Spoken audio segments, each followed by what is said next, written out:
Bismillahirrahmanirrahim. Bismillahirrahmanirrahim. Wassalatu wassalamu ala Rasulillah Sayyidina Maulana Muhammad bin Abdullah wa ala alihi wa sahbihi wa man tabi'a sunnatahu wa ibtada bihudah.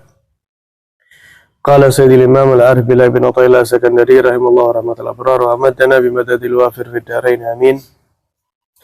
Al-Imam Ibn Athaillah Sakandari beliau mengutip firman Allah, "Yauma la yanfa'u malun wala banun illa man atallaha biqalbin salim." Bahwa kelak di hari semua makhluk menghadap Allah setelah hari kiamat, maka tidak ada yang bermanfaat sedikit pun, baik itu harta ataupun anak. Orang harta sebanyak apapun, anak sebanyak apapun, maka itu tidak memberi manfaat jika terlebih memberi efek buruk, illa kecuali man atallaha biqalbin salim, kecuali yang selamat adalah mereka yang kelak akan ketika menghadap kepada Allah biqalbin salim, menghadap dengan hati yang selamat. Qalbin salim itu yang seperti apa? Kemudian beliau jelaskan, bal qalbus salim walladzi la ta'allaqa lahu bi syai'in ghairallahi ta'ala. Hati yang selamat itu hati yang tidak ada ketergantungan selain Allah Subhanahu wa taala. Jadi ini hati para aulia, hati para orang-orang salihin, ya salihat. Hati mereka tadi itu tidak ada ketergantungan selain Allah Subhanahu wa ta'ala. Nah, mereka berinteraksi, nah mereka bersosial, nah mereka membantu dan ada kalanya meminta bantuan kepada manusia, tapi tetap ketergantungan inti dan utama yang ada pada hati mereka hanyalah kepada Allah Subhanahu wa ta'ala. Jadi tetap mereka tidak ada tergantung sama orang. Mereka misalnya dalam bekerja dan lain sebagainya, mungkin ada kerjasama, mungkin ada memerlukan bantuan, tapi tetap dia yakin mantap dalam hati bahwa semua ini yang mengatur siapa? Allah Ta'ala. Sehingga yang ada di hatinya itu Allah Ta'ala.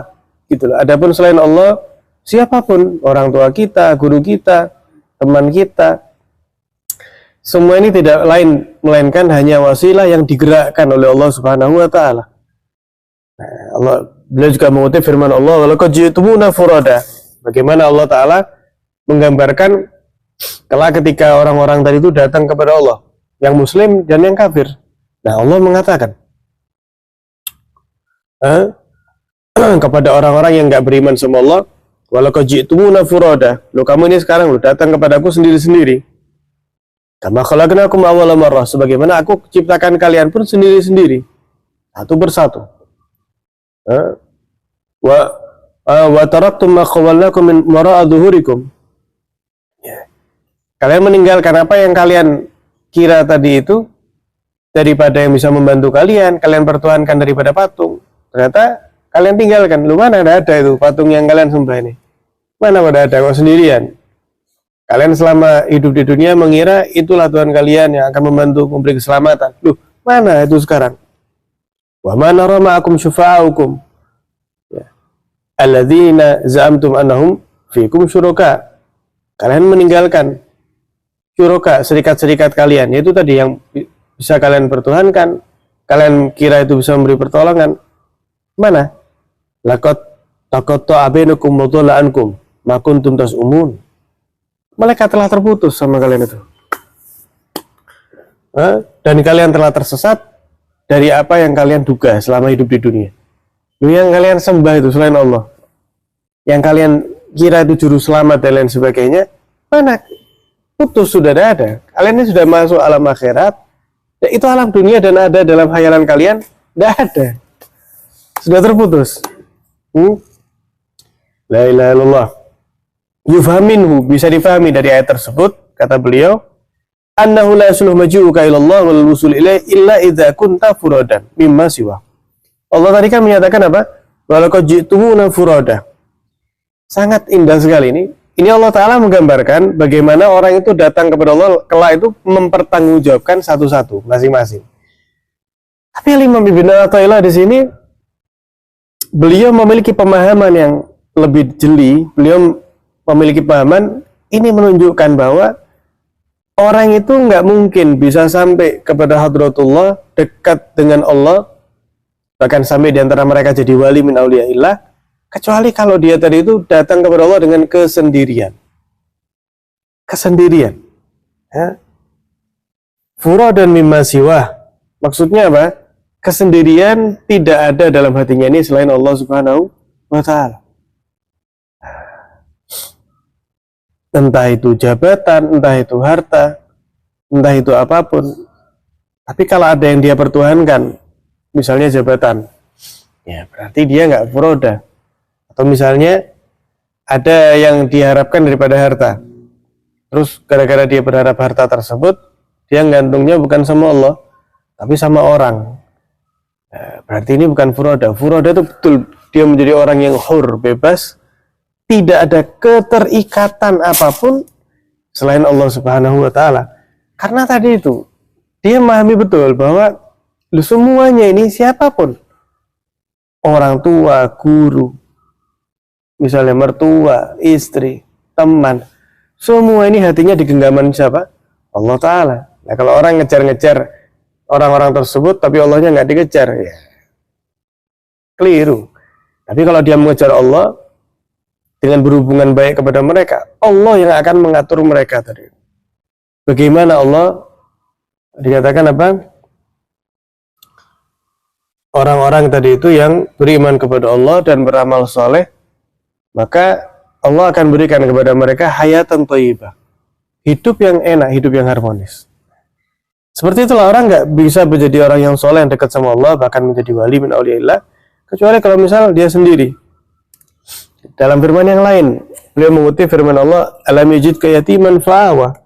Ya Muhammad, ini kan di surat Ad-Duha itu, Allah menyatakan kepada Nabi Muhammad, tidakkah kami menemukanmu ini dalam keadaan yatim, dalam arti nggak punya orang tua, fa'awa, maka Allah melindungi kamu, Allah menemui kamu dalam keadaan yatim, ya karena Allah memang mentakdirkan, ya. Maka Allah lindungi. Nah, ini pun bisa dipahami, kata beliau, yufhamu minhu annahu la ya'wika Allah illa idza sahha yutmuka mimma siwa. Allah tidak akan memberikan perlindungan lebih kepadamu, memberikan kedekatan lebih kepadamu, kecuali kalau kamu betul-betul merasa yatim kepada Allah dari selainnya. Nah, kalau orang itu dinamakan yatim, kan nggak punya ayah, ya, yatim, tidak punya ayah, nggak punya ibu. Orang yang dimaksud yatim itu apa? Ketika dia punya mungkin orang tua, punya dia kerabat dan sebagainya, tapi dia ketika menghadap Allah dan selalu dalam waktunya, dia merasa nggak punya siapa-siapa. Ya Allah, saya nggak punya siapa-siapa selain Engkau. Jadi ini ketergantungan mutlak hanya Allah. Yang lain, ya kita berhubungan baik, kita saling mencintai, tapi ketergantungan tidak ada selain Allah Ta'ala. Karena semuanya makhluk Allah. Wa qauluhu sallallahu beliau buat dalil lagi hadisnya Nabi, innallaha witrun yuhibbul witra. Allah itu ganjil, Allah itu esa. Yuhibbul witra, Allah pun suka dengan yang ganjil. Maksudnya apa? Ayyuhibbul ghalab alladhi la yashfa' bil musannayatil athar. Allah cinta ketika melihat ada hati yang tidak menggenapkan yang ada dalam hati itu, maksudnya nggak ada yang dua, ya, dengan kedua-duaan yang muncul daripada al-asar, yaitu efek-efek atau misalnya pengaruh-pengaruh yang sebetulnya itu dari Allah, tapi karena dia nggak paham betul, akhirnya dia fokus kepada efek tersebut. Ya semua apapun yang Allah atur, gitu loh. Jadi dia tergila-gila dengan itu. Dia lupa bahwasanya mu'athir yang memberikan itu semua hanyalah Allah Ta'ala. Maka hadil qulub lillah wa billah. Maka kalau sudah seperti itu, hati-hati mereka itu orang wali lillah wa billah, ya, karena Allah, dan kalau berlaku ya dengan Allah. Mereka adalah ahlul hadrah al-mukhatabun bi anil minnah, ya. Mereka tadi itu adalah ahlul hadrah, ya, yang dikhitab dengan Allah dengan bantuan yang sangat intisari. Maka bagaimana bisa dikatakan mereka tadi itu sama dengan hamba yang lain, padahal mereka tadi itu orang-orang yang sudah menggapai maqam al-musyahadah. Maqam musyahadah itu orang yang melihat apapun ingatnya sama Allah Subhanahu wa ta'ala. Sampai-sampai Abul Hasan Asyadzili beliau sampai pada makom tersebut. Abul Hasan Asyadzili ini saking dekatnya sama Allah, beliau kok masuk naik ke level situ. Sampai beliau mengatakan qawiya alaihi syuhud fasa'altu an yastura alayya dzalik.